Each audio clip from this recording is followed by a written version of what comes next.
selamat datang di Eksplorasi Mendalam kita. Senang banget rasanya Anda bisa meluangkan waktu untuk bergabung bersama kami hari ini. Misi kita di sesi kita kali ini agak unik ya. Dan sejujurnya ini sangat dekat dengan kehidupan sehari-hari Anda. Kita bakal membongkar bagaimana informasi tentang masyarakat kita ini dibentuk, dicari, dan pada akhirnya disajikan ke layar ponsel Anda setiap pagi. Ya, dan untuk melakukan itu kita punya tumpukan sumber yang luar biasa membuka wawasan hari ini. Bener banget. Kita bakal membedah sebuah esai klasik dari Herbert J. Gens dari Contemporary Sociology tahun 2018. Ini menarik karena dia membandingkan dua dunia yang seringkali berbenturan, yaitu sosiologi dan jurnalisme. Terus, kita juga akan menyelami tumpukan catatan kuliah dari kelas metodologi pascasarjana tentang gimana sih caranya memproduksi data. Rasanya tuh kayak kita lagi menyelinap ke dapur restoran bintang 5 gitu untuk melihat langsung koki meracik informasi yang sering kita telan mentah-mentah. Itu analogi yang sangat pas. Senang bisa duduk di sini dan membahas ini bareng. Alasan kenapa eksplorasi mendalam kita ini terasa begitu krusial adalah karena kita semua, termasuk Anda yang sedang mendengarkan, hidup di era di mana kita secara harfiah tenggelam dalam informasikan. Dari momen Anda bangun tidur, Anda udah dihujani notifikasi, berita kilat, opini.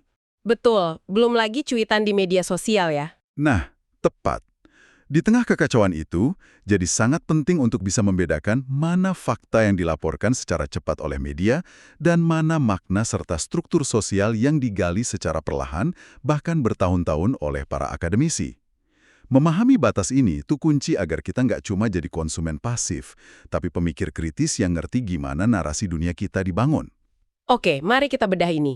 Saya pengen mulai dari titik yang menurut saya paling mencolok dari esai Gens, yaitu soal audiens dan kecepatan. Gens ini menyoroti disparitas yang benar-benar bikin saya tercengang. Coba Anda bayangkan, sebuah raksasa media kayak New York Times gitu. Sirkulasi harian mereka jutaan pembaca. Belum lagi traffic digitalnya. Ya, dan mesin media ini dituntut untuk terus kasih makan audiensnya 24 jam sehari, 7 hari seminggu. Nah, di sisi lain, coba kita lihat jurnal sosiologi utama kayak American Sociological Review. Anda tahu sirkulasinya berapa? Cuma sekitar 11.000 pelanggan. Dan lucunya, sebagian besar audiens itu adalah audiens yang tertawan, mahasiswa atau dosen yang emang dipaksa baca buat tugas. Iya, dan perbedaan skala itu bukan sekedar angka ya. Itu ngebentuk DNA profesinya. Jurnalis bekerja di bawah pedang waktu. Mereka bertarung buat dapat rentang perhatian jutaan orang yang gampang banget teralihkan. Makanya jurnalisme punya kecenderungan untuk fokus pada anomali, peristiwa menyimpang, atau hal ekstrim. Kalau pakai metafora, jurnalisme itu laporin satu pesawat yang jatuh dari langit, itu beritanya. Mereka langsung cari siapa pilotnya, ada masalah mesin nggak, siapa yang bisa disalahkan. Sementara sosiolog dari esai ini, mereka kayaknya nggak peduli dengan satu pesawat jatuh itu. Bukan berarti nggak punya empati loh ya, tapi fokus mereka beda. Sosiolog justru duduk dan ngelihatin ribuan pesawat yang mendarat dengan selamat setiap harinya. Mereka kaji pola penerbangannya, sistem keselamatannya, struktur industrinya. Jurnalis memburu yang nggak biasa, sosiolog membedah yang normal dan terstruktur. Dua lensa yang beda banget. Yang menarik di sini adalah perbedaan lensa itu akhirnya memunculkan ego, prasangka, dan budaya saling meremehkan di antara kedua kubu ini. Padahal sama-sama neliti masyarakat kan? Sosiolog sering mandang jurnalis dari menara gading mereka, dianggap terlalu mendramatisasi, terlalu dangkal. Dan yang paling bikin sosiolog gatal, jurnalis berani narik kesimpulan cuma dari sampel 1 atau 2 orang saksi mata. Buat sosiolog, anekdot itu bukan data. Pastinya jurnalis juga punya serangan balik dong. Di mata mereka, tulisan sosiolog itu kayak obat tidur. Bahasanya kaku, penuh jargon yang kayaknya sengaja dibikin biar orang biasa nggak paham. Ada satu anekdot lucu di sumber kita tentang John Kenneth Galbraith, ekonom raksasa itu. Karena dia nulis pakai bahasa yang membumi dan gampang dipahami publik, rekan-rekan akademisnya ngejek dia dengan sebutan seorang jurnalis. Ah, iya. Di dunia akademis yang elitis, dipanggil jurnalis itu penghinaan loh. Tapi ya, perseteruan ini bukan cuma soal ego. Ini soal institusi. Jurnalis kerja di bawah korporasi yang cari untung. Mereka lagi krisis, karena media warisan runtuh, harus lawan algoritma buat dapat klik dan iklan. Tulisan mereka harus laku. Kontras banget sama sosiolog yang hidup di universitas. Nirlaba nggak ngejar klik atau iklan. Tekanan mereka adalah cari hibah penelitian dan nerbitin jurnal yang direview sejawat, konsep publish or perish kan. Kalau nggak nerbitin karya, karirnya tamat. Jadi metrik suksesnya beda jauh. Nah, ngomong-ngomong soal data sosiolog nih, Iya, gimana tuh? disinilah bagian yang sangat menarik. Kita geser dari esai Gans ke catatan kuliah metodologi. Di sini ada peringatan keras buat mahasiswa. Kalau Anda pikir cari data kualitatif itu kayak jalan santai di pantai terus mungut kerang yang udah ada di situ, Anda salah besar. Dosennya bilang, data kualitatif itu sama sekali tidak dikumpulkan, tapi diproduksi bersama. Mereka nyebutnya ontologi konstruktivis, beda sama ontologi realis yang mungut kerang tadi. Ini agak berat ya, bisa diurai sedikit nggak? Boleh. Pergeseran konsep dari sekedar mengumpulkan jadi memproduksi, ini tuh tulang punggung sosiologi modern. Kalau kita anggap data kayak kerang, kita lagi menipu diri sendiri, seolah peneliti itu netral, seolah mereka cuma mesin perekam gaib. Padahal di ilmu sosial, data nggak muncul di ruang hampa. Data diproduksi secara kolaboratif antara yang nanya dan yang jawab. Senyum peneliti, kerutan dahi, nada suara, itu semua bakal ngubah atau membatasi jawaban dari partisipan. Catatan ini ngasih contoh yang jenius banget tentang posisi peneliti atau positionality. Coba Anda bayangin skenario ini ya. Ada penelitian soal rasisme yang dialami perempuan kulit hitam di kantor. Kalau penelitinya juga perempuan kulit hitam, tingkat kepercayaannya, nuansa bahasanya itu bakal dalam banget. Tapi kalau peneliti yang duduk di sana dan nanya hal yang sama adalah pria kulit putih, Realitas yang ketangkep bakal beda total. bener banget, dinamika kekuasaan, filter budaya otomatis nyala. Ini bukti kebenaran kualitatif nggak bisa lepas dari siapa yang megang alat rekamnya. Itu contoh yang kuat. Dan karena data kualitatif sangat bergantung sama kedalaman interaksi manusia ini, sosiolog nggak pakai logika statistik buat cari partisipan. Mereka nggak butuh 1.000 orang acak, mereka cari kedalaman. Di materi, ada istilah purposive sampling, milih orang yang emang kaya informasi. Atau snowball sampling, teknik bola salju. Satu orang di komunitas tertutup, ngerekomendasiin temennya ngerekomendasiin lagi, sampai jaringannya tembus. Tujuannya bukan buat nyari persentase populasi. Tapi nggak ada wawasan baru lagi. Pas cerita orang ke-21 udah polanya persis sama kayak 20 orang sebelumnya, nah di situ udah jenuh. Dan teknik wawancaranya ternyata jauh lebih rumit dari dugaan saya. Catatan ini tegas bilang, wawancara sosiologis bukan misi pencarian fakta.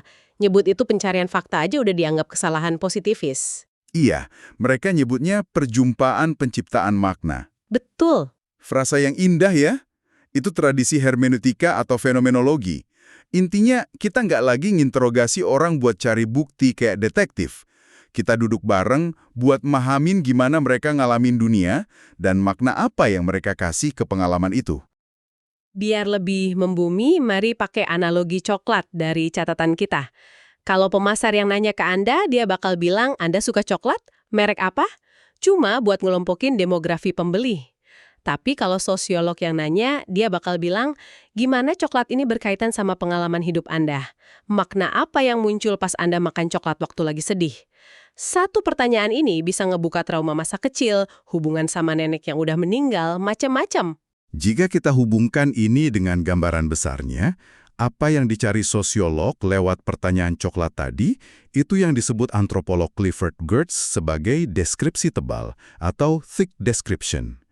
Nggak cuma deskripsi di permukaan, tapi ngurai niat, emosi, dan konteks budaya.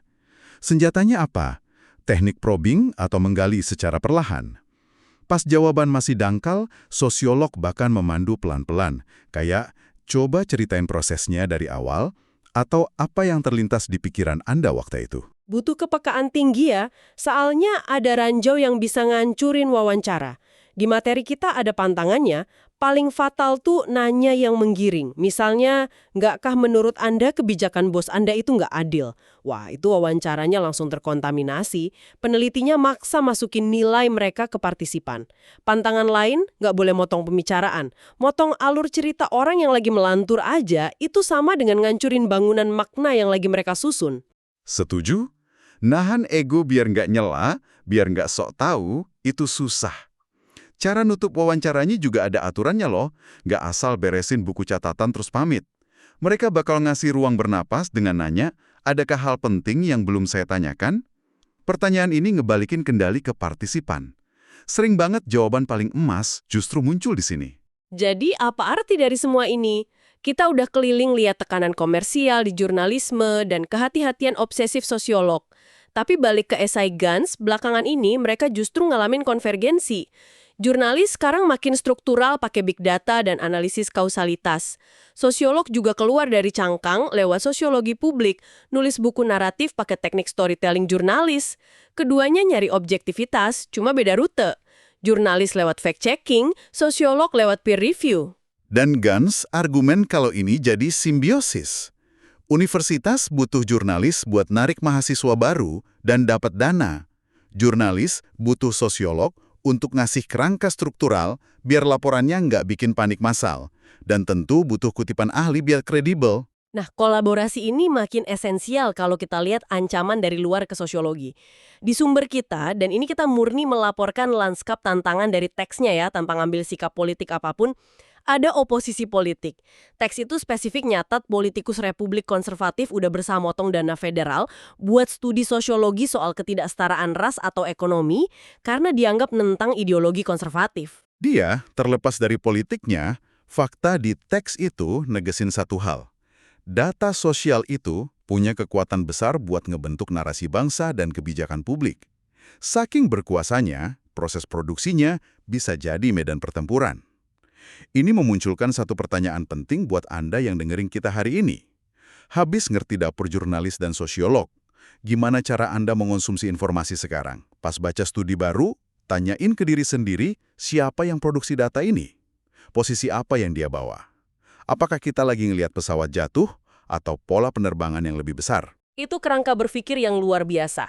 Dan sebelum kita benar-benar pamit, saya mau ngasih satu pemikiran provokatif buat Anda renungkan sendiri.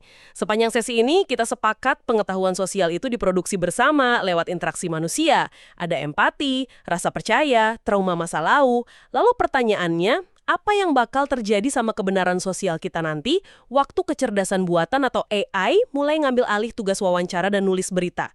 Mesin yang nggak punya masa kecil, nggak punya gender, nggak pernah patah hati.